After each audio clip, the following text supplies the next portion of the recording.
Paz do Senhor, queridos professores, pastor William Cobb falando, estamos aqui para mais uma pré-aula, lição número 12. Hoje vamos falar sobre o diaconato, né?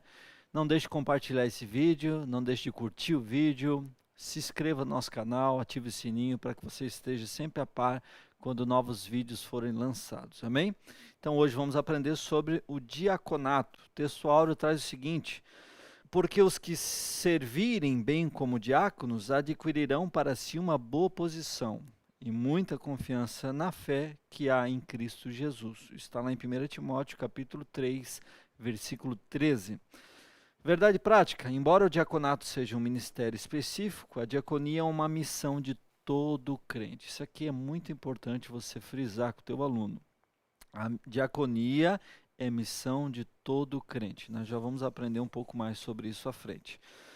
Leitura bíblica em classe, você vai ler lá com os teus alunos. Como é pouco, nós vamos ler aqui Timóteo, 1 Timóteo, capítulo 3, vamos ler do versículo 8 até o 13, que diz assim: da mesma sorte, os diáconos sejam honestos, não de língua dobre, não dados a muito vinho, não cobiçosos, de torpe ganância, guardando o ministério da fé em uma pura consciência. Versículo 10, e também esses sejam primeiro provados, depois sirvam, se forem irrepreensíveis. Da mesma sorte, as mulheres sejam honestas, não maldizentes, sóbrias, fiéis em tudo. Os diáconos sejam maridos de uma mulher, governem bem seus filhos e suas próprias casas. Porque os que servirem bem como diáconos adquirirão para si uma boa posição e muita confiança na fé que há em Cristo Jesus. Amém? Então está aqui a nossa leitura bíblica em classe, você lê lá com teus alunos e peça para eles ajudarem na leitura. Vamos lá, vamos começar aqui então no primeiro ponto. Deixa eu olhar para essa câmera aqui, ó, que diz o seguinte: a diaconia de Jesus Cristo. O significado do termo. Vamos aprender o que significa isso aqui? O termo grego aqui, a diaconia, significa ministério ou serviço, né? As duas são usadas para traduzir. Então, é aquilo que nós já viemos falando em todas as lições, né? Ministério. O que é ministério? Alguns acham que ministério é algo assim, glamour, é algo assim, status, é aquela coisa toda. Não, ministério é serviço. A pessoa que tem o ministério de, por exemplo, o ministério de pastor, é serviço de pastor. Ministério de diaconia, serviço de diaconia. Ministério de mestre, serviço de mestre. Então, ministério é serviço, ainda mais aqui que a palavra grega, inclusive aqui para ministério, é diáconos ou diaconia, né? Então nós vamos aprender aqui, o autor traz aqui o exemplo de Jesus, que foi diácono por excelência. Ele aqui diz que na realidade seu ministério terreno evidenciou os quatro: ele foi apóstolo, ele foi profeta, ele foi evangelista, ele foi pastor, mas sobretudo por excelência ele foi diácono, né? Por que ele foi diácono? Porque lá em Filipenses 2, 6 e 7 diz que ele tendo forma de Deus, não teve por usurpação ser igual a Deus, ou seja, antes ele se despiu, né, da sua glória, veio a essa terra para caminhar aqui e nos ensinar com o seu exemplo de servo, né? Inclusive nós vamos aprender daqui a um pouco mais à frente que a diaconia também tem a ver com essa palavra doulos do grego, que é servo, né? Então Jesus é o nosso maior exemplo, né? O significado de diaconia na prática é Jesus Cristo, porque ele sendo Deus, não quis ser igual a Deus e trabalhou com os seus exemplos aqui nessa terra. Então, está aqui, né, o nosso termo. Então, o que é diácono? O que é diaconia? Serviço, né? E Jesus trabalhou bastante, foi um humilde servo de Deus aqui enquanto esteve nessa terra. O segundo ponto diz assim, ó, serviço de escravo, né? Não era comum o patrão, o senhor, né, fazer o que Jesus fez aqui. Veja que Jesus vai pegar um serviço que era de escravo e ele vai fazer e desenvolver esse serviço. Qual que é? Ele convida os discípulos, né, para se sentar ali e ele vai lavar os pés dos discípulos. Ele pega uma toalha, ele lava os pés e começa a secar os pés dos discípulos. Veja que Jesus, aqui com essa atitude, ele está mostrando a verdadeira diaconia, né? Que é o maior servir o menor, né? Por isso que Jesus vai trabalhar, o autor vai trabalhar isso aqui depois lá na frente, que aquele que quiser ser o maior tem que ser o menor. Jesus sendo Deus, agora ele se coloca como exemplo de diácono, um exemplo de um serviço que quem fazia era o escravo que lavava os pés dos seus senhores, mas agora o Senhor está lavando os pés dos seus escravos, dos seus discípulos, né? Interessante que Jesus, mais de que uma, várias vezes Jesus mostrou na prática o serviço da diaconia. Então, eu tenho uma frase que eu brinco lá com meus obreiros lá na igreja, que quando eles acharem que eles são alguma coisa, eu vou dar um pé para eles lavarem. Porque Jesus lavou o pé. Quando alguém quiser achar que é alguma coisa, achar que é grande, né, tá na hora de a gente começar a lavar os pés para a gente voltar e cair em si de quem realmente somos. Somos servos de Deus, somos diáconos, somos alguém que está a serviço do reino e está trabalhando para o Senhor. Por isso faz jus ao termo ministério, serviço, alguém que trabalha, alguém que serve com um espírito humilde, diga-se de passagem, porque não é só servir, não é só trabalhar, mas trabalhar de uma forma mandada. Ah, eu vou fazer porque Deus está mandando, eu vou fazer porque meu pastor está mandando. Não, faça porque você é servo, faça porque você é um diácono, faça porque você está alegre em poder participar com esse serviço na obra de Deus. Amém? Então está aqui o exemplo do próprio Jesus Cristo quando ele lava os pés dos discípulos. Agora imagina o constrangimento dos discípulos. Imagina eles que teriam que estar ali lavando os pés de Jesus, agora eles têm os pés lavados. Inclusive, você conhece, Pedro não quis que Jesus lavasse seu pé, né? Pedro falou, não, eu que tenho que lavar os teus pés. Jesus, não, Pedro, eu tenho que lavar os teus pés. Aí Pedro sempre, né, me parece um pouco extremista, ele diz, não, então vou lavar, então lava por completo. Aí Jesus, não, também não é assim, né, Pedro? Então, veja que Pedro teve dificuldade, né, de deixar Jesus lavar os seus pés, porque na cabeça de Pedro era inconcebível o Senhor lavar os pés dos seus discípulos. Mas é isso, irmãos. Nós precisamos seguir o exemplo de Cristo, amém? Dito isso, nós vamos para o terceiro ponto que diz assim, ó, o discípulo é um serviçal. Aqui então faz jus o que eu falei. Havia aqui uma briga ali, estavam disputando, Tiago e João, quem é que ia sentar à direita e à esquerda de Jesus no reino, né? E Jesus vem e diz, olha, na verdade, entre vocês não será assim, no reino dos céus não será assim. Jesus está mostrando agora que ele vai dizer, ó, qualquer que entre vós quiser ser grande, será o vosso serviçal. Ou seja, se você quiser ser grande, se você tiver esse espírito de grandeza, querer ser mais que o outro, você vai ter que ser o menor. Você então vai lavar o pé daquele menor, né? Se você quiser se sentir grande, é você que vai lavar o pé do outro. Você será o serviçal. Olha o que ele continua dizendo. E qualquer que dentre vós quiser ser primeiro, será servo de todos. Veja que Jesus, irmãos, ele trabalha sempre na contramão das nossas expectativas, ele trabalha na contramão do mundo, ele trabalha na contramão de muitas lógicas.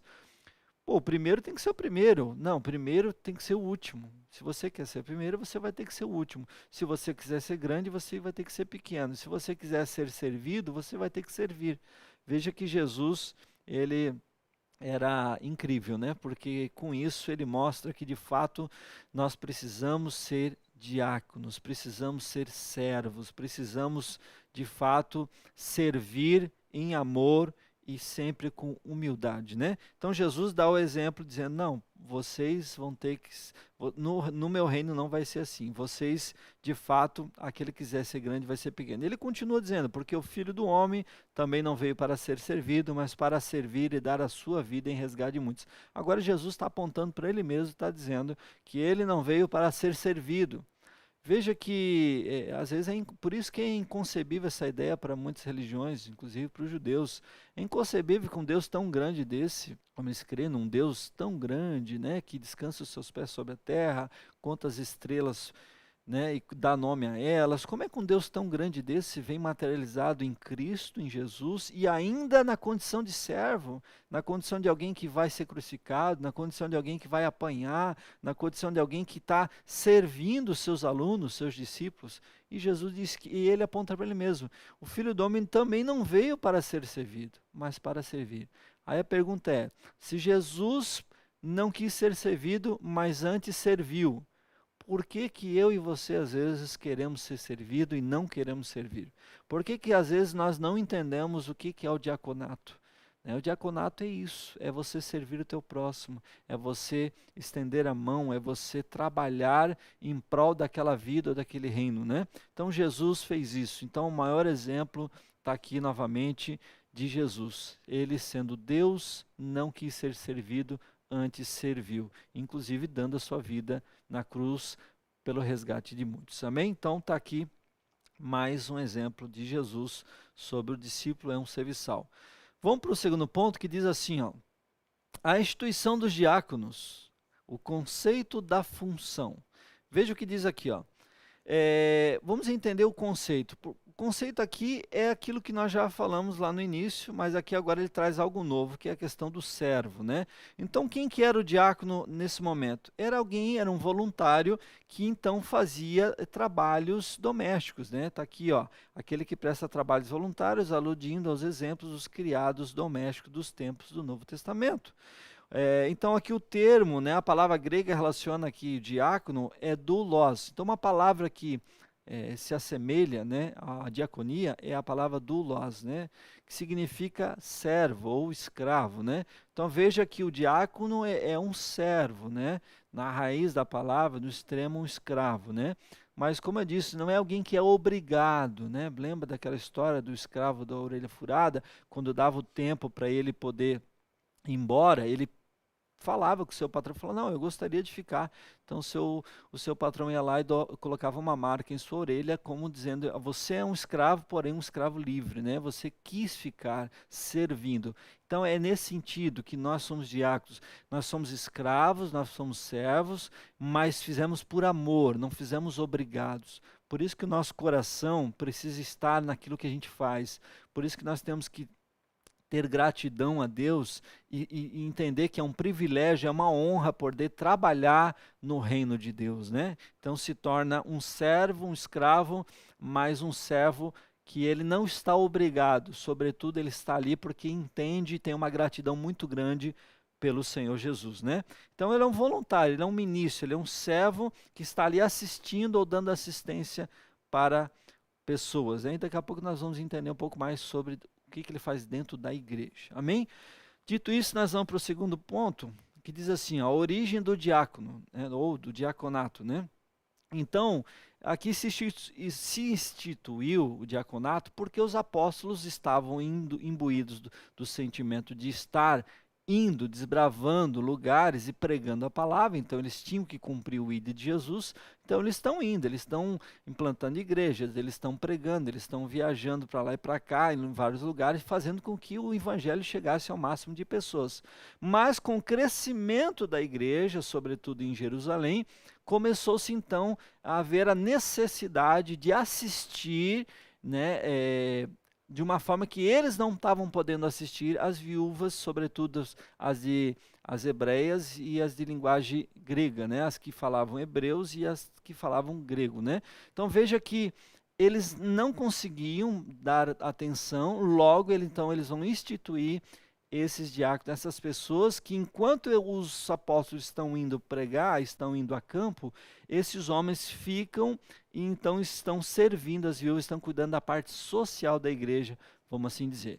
Então eles estão ali com essa função de servir mesa, de servir as viúvas, de ir visitar a viúva, o órfão, assistir ali com alimentos e etc, etc. Então foi por essa necessidade, pelo crescimento da igreja, que houve a necessidade, então, se instituir os diáconos da igreja do Senhor Jesus. Amém?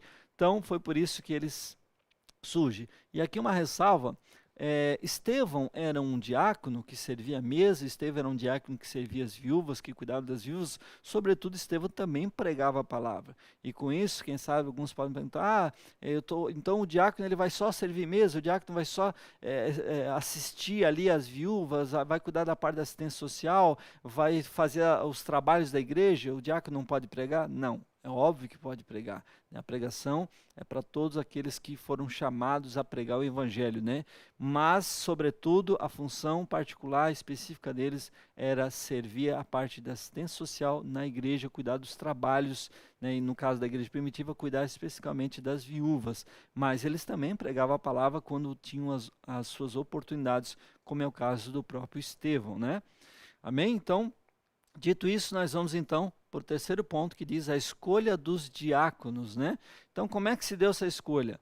Havia um crivo, havia aqui alguns pré-requisitos para que então se escolhesse esses diáconos. E olha qual é o primeiro requisito. Eles tinham que ser de boa reputação, cheios do Espírito Santo e de sabedoria. Veja, irmãos, eles tinham que ser homens que tinham o sentido aqui de boa reputação aqui no grego, dá a ideia de homens respeitados na comunidade onde eles estão inseridos. Então eles tinham que ser homens respeitados, homens que a comunidade eclesiástica, a comunidade da qual eles faziam parte, olhavam para eles e falavam, não, esse homem aí é um homem de boa índole, esse homem aí é um homem respeitado, esse homem aí tem o nosso respeito, né? O sentido aqui no original é esse, é alguém que é respeitado, é alguém que tem boa reputação, né? E interessante aqui do português aqui, reputar, né? Levar em consideração, ter consideração por eles. Então, eles tinham que ter a consideração, eles tinham que ter caído no gosto do povo, né? O povo tinha que olhar para eles e olhar, não, esse aí é um homem de Deus, esse aí tem uma boa reputação, esse aí tem o nosso respeito, né? Teriam que ser homens respeitados. Então, essa era a primeira pré-requisito. Segundo, cheios do Espírito Santo. Ou seja, o que é ser cheio do Espírito Santo? Inclusive aqui, o cheios aqui, eu fui dar uma olhadinha, a palavra aqui no grego é pleres, ou seja, a ideia que se tem é que alguém que não tivesse nem a metade do copo e nem vazio, cheio, cheio mesmo. O sentido aqui é alguém que está sempre em comunhão com Deus, o sentido é alguém aqui que está caminhando com Deus. Fala de comunhão, teria que ser homens espirituais, porque quem anda com Deus, quem é cheio do Espírito Santo, logo é um homem, uma mulher espiritual. Então tinham que ser homens espirituais que não andavam só na atmosfera deste mundo, mas andavam na atmosfera do reino de Deus, no sentido do reino espiritual. Então tinha que ter comunhão, tinha que ser notório que era um homem cheio do Espírito Santo. E esse cheio do Espírito Santo também, lá em Gálatas 5, fala sobre isso, né? A partir do 19, do 20, 21, fala ali que eles tinham que ter também o fruto do Espírito Santo, porque eu entendo que ser cheio do Espírito Santo também é dar fruto, né? Ter o fruto do Espírito Santo, né? Então eles tinham que ter o fruto do Espírito Santo. Qual que é o fruto? Amor, paz, mansidão, longanimidade, bondade, você conhece, é só ler lá. Então veja que esses homens tinham que ser homens amorosos. O que significava ser cheio do Espírito Santo? Ser amoroso, ser bondoso, ser homens que tinham o fruto do Espírito Santo. Amém? Então, é isso, tinham que ser homens espirituais. E aqui fazendo a jus à frase de Paulo, né? Paulo diz, já não vivo mais eu, mas Cristo vive em mim. Isso é ser cheio do Espírito Santo. É você não andar mais pelas tuas próprias ideias, pela tua cabeça, ou sobretudo andar solto no mundo. Não, é andar pela cabeça de Deus. Por isso, inclusive, a palavra arrependimento, metanoia, é mudança na mente. Então, eram homens que andavam pela cabeça de Deus, eram homens que andavam pelo Espírito de Deus, eram homens que tinham comunhão com Deus. Amém? Então, esse é o segundo pré-requisito para a escolha do diácono. Terceiro, de sabedoria. Tinham que ser homens sábios, porque, aliás, eles iam lidar com várias demandas, né? Eles iam lidar com pessoas, então eles tinham que ter sabedoria, né? Eu costumo dizer que nós temos que nos encher de conhecimento, ler bons livros, estudar, adquirir o máximo de conhecimento que a gente conseguir. Mas o principal vai ser a parte que vem depois do conhecimento, que é a sabedoria. E a sabedoria é como você coloca em prática o teu conhecimento que você adquiriu. Então, sabedoria não está em livros, sabedoria vem de Deus. Inclusive, lá em Tiago 1,5 diz, aquele que tem falta de sabedoria, peça a Deus que dá deliberadamente. Então, veja, precisamos de sabedoria como eles precisavam de sabedoria para resolver as demandas, né? Imagina que apareceriam situações que eles iriam ter, como por exemplo, Salomão, que teve que aquele problema, aquela dificuldade que as duas mães brigando pelo filho, olha a sabedoria que esse homem teve para resolver isso, né? Ele falou, não, então vamos cortar a criança no meio e cada um ficou a metade. Veja, a mãe verdadeira se manifestou, falou, não, então pode ficar. Olha a sabedoria que esse homem teve. Então, de fato, eles precisavam de sabedoria do alto para resolver demandas também, assim como nós precisamos. E por fim também, dentro desse contexto da escolha dos diáconos, lá em 1 Timóteo 3,10, diz que eles teriam que ser primeiro provados. Eu fui dar uma olhadinha nisso aqui no grego, o sentido aqui, a palavra inclusive é dokimazo, o sentido aqui é testado, é aprovar após o teste. Olha que interessante, eles tinham que ser provados para depois serem aprovados, eles tinham que ser testados para depois aprovado. Então vamos lá, por exemplo, prático. Por exemplo, é um homem de boa reputação, tudo indica que é de boa reputação, vamos colocar isso à prova. Era um homem cheio do Espírito Santo, vamos colocar isso à prova. Era um homem cheio de sabedoria, vamos prová-los. Então eles tinham que ser provados antes de serem chamados para, de fato, exercerem essa função. E isso seria interessante que todos nós, ou melhor, os pastores de hoje, que são as pessoas que Deus usa para escolher os diáconos, para instituir hoje os nossos diáconos, tem que ser feito isso, porque isso evita um monte de problema, isso evita que pessoas possam estar no cargo do diácono, mas não são. Por quê? Porque não foram provados antes. Então, há necessidade de ser aprovado. Aliás, todo obreiro ele é aprovado antes, né, obviamente, mas essa situação é muito importante, porque assim você evita que a pessoa se frustre e o ministério, né, tenha problemas, porque dura coisa é você ter alguém num cargo que ele não foi chamado para aquilo, né? Mas aqui então eles tinham que ser provados antes, para depois serem aprovados. Então, se constatasse na prática, se ficasse provado na prática que eram homens de boa reputação, homens de sabedoria, cheios do Espírito Santo, e outras áreas que eles seriam provados, obviamente que a gente não está destacando aqui, aí sim iriam ser instituídos ao cargo de diácono, porque então passaram no crivo e estão aptos a desenvolver esse papel. Amém, queridos? Então, dito isso, nós vamos para o último tópico que diz assim, o perfil e função do diaconato, ou do diácono. Primeiro ponto, qualificações do diácono. Vamos entender isso aqui? Aqui o autor vai elencar algumas situações. Letra A, então tinha que ter um caráter moral, né? Ou seja, tinha que ser aquilo que a gente já falou agora há pouco, de boa reputação, mas aqui o autor traz, tinha que ser pessoas honradas, dignas, corretas e íntegras. Então, está aqui outros pré-requisitos, pessoas honradas, pessoas, lógico, isso aqui vai incorrer dentro da reputação, pessoas íntegras, né, de bom caráter, pessoas que a comunidade não tinha o que apontar, né, trazendo para os dias de hoje, pessoas boas pagadoras, que pagam suas dívidas, pessoas que têm uma boa comunhão com o vizinho, pessoas que têm um caráter moral, pessoas que cuidam bem da família, depois nós vamos falar mais na frente. Tinha que ser um homem de um caráter ilibado, pessoas íntegras, corretas, né? Pessoas que se desviavam do mal, não negociavam, né? Situações, não eram corruptos, por exemplo. Não podia ser, né? Então veja, caráter moral, esse aqui é das qualificações para o diácono. Segunda qualificação, caráter espiritual. Já falamos também aqui, cheios do Espírito Santo, ou seja, tinham que ter convicção daquilo que serviam, tinham que ter convicção do Cristo que eles serviam, tinham que ter convicção do Evangelho, da palavra, tinham que ter convicção, sobretudo, sobre a volta de Jesus, por exemplo, tinham que guardar os preceitos, os mandamentos, não da lei, porque a lei já foi, mas aquilo que Jesus ensinou, tinha que guardar, amar Deus sobre todas as coisas, o próximo a si mesmo, enfim, tinham que ter certeza daquilo que eles pregavam e daquilo que eles viviam. Letra C, terceira qualificação, caráter familiar. Veja, tinha que ser marido de uma mulher só, tinha que ser fiel à sua esposa, ser um bom pai, cuidar bem dos seus filhos, assim como o autor coloca aqui, assim a exemplo dos bispos também, né? Ser amoroso no lar, amar a esposa com amor sacrificial, né? Que está lá em Efésios 5, né? Dar a vida pela sua esposa, assim como Cristo deu a vida pela igreja, né? Então tinham que ser homens exemplares também dentro dos seus lares. tinha que ter o respeito dos seus filhos, tinha que ter o respeito da sua esposa, tinha que ser um bom pai, um bom esposo, para depois então poder ajudar a cuidar de outras pessoas, né? Então está aqui a terceira qualificação que o autor elenca aqui para nós.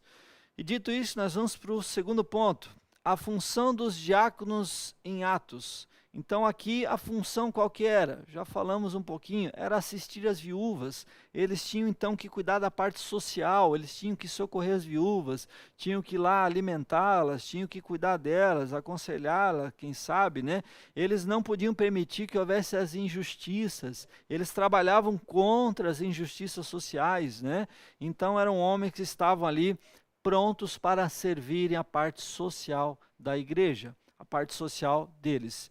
Então é isso, eles tinham que assistir, eles tinham que cuidar, eles tinham que estar sempre de olho nas injustiças que pudesse estar ali próxima para que eles já pudessem ir e evitar isso. Amém? Então vamos para o terceiro ponto. A função dos diáconos hoje. Então vamos lá. Qual que é a função do diácono hoje então, pastor William? Vamos lá. A função primordial do diácono é auxiliar a igreja local através das orientações do seu pastor. Então o teu pastor lá vai te orientar, você que é diácono ou inspira o ministério de diaconato, né? Você vai ser orientado pelo teu pastor. Está aqui algumas situações que nós vamos elencar agora. Atividades ligadas a visitar enfermos. O teu pastor vai pedir para você visitar enfermos, os necessitados, os desviados, bem como cuidar das tarefas espirituais ligadas ao culto, né? Então arruma aquela cadeira ali para nós, passa uma vassoura ali, arruma isso aqui, né? Você vai ajudar naquilo que for necessário dentro da igreja, né? Servir a ceia, está aqui, né? Vai distribuir os elementos da ceia do Senhor. Que mais? Recolher as contribuições para a manutenção da casa do Senhor, né? Auxiliar ali nos dízimos, nas ofertas, auxiliar na ordem, na segurança da liturgia do culto, né? Então, por exemplo, está tendo lá um barulho lá fora, está tendo uma situação, corre lá ver para que não atrapalhe o culto, né? Às vezes acontecem situações que o diácono, os obreiros têm que ir lá resolver enquanto o pastor está ali pregando, dirigindo o culto, né? Então é isso, ficar atento a essas questões para auxiliar o pastor, né? Servindo ali nessas questões, né? E aqui, como também em outras tarefas já mencionadas. Então, são várias situações que o teu pastor possa estar te orientando para você ajudar. Então, queridos, conclusão. O diácono hoje é alguém, vamos recapitular, de boa reputação, tem que ter, né, boa reputação, tem que ser conhecido na comunidade como um homem de Deus, tem que ser cheio do Espírito Santo, tem que ser uma pessoa espiritual, como já falamos, e tem que ter sabedoria, um homem sábio, né, que cuida com as palavras, cuida como fala, cuida com quem fala, né, pede sabedoria para Deus para resolver demandas que às vezes não está claro como resolver, e sobretudo, quando precisar, peça ajuda ao teu pastor também. E é alguém que vai estar auxiliando hoje dentro do templo e fora do templo, né? Alguém que está, como já falamos, vai visitar enfermo, vai visitar o necessitado, ajuda o pastor nessas visitas, ajuda nos elementos da ceia, na distribuição, né? Então, o diácono hoje, ele tem que ter esses pré-requisitos e, como eu falei, tem que ser provado antes. Após ser provado, então, aprovado ou reprovado, obviamente, mas espero que todos aqueles que almejam esse ministério possam ser aprovados e possam ter esses pré-requisitos. Amém? Era isso. Deus te abençoe. Espero que você possa ter entendido, querido professor. Reitere essas questões com os teus alunos lá e uma ótima aula para vocês. Deus abençoe e até uma próxima.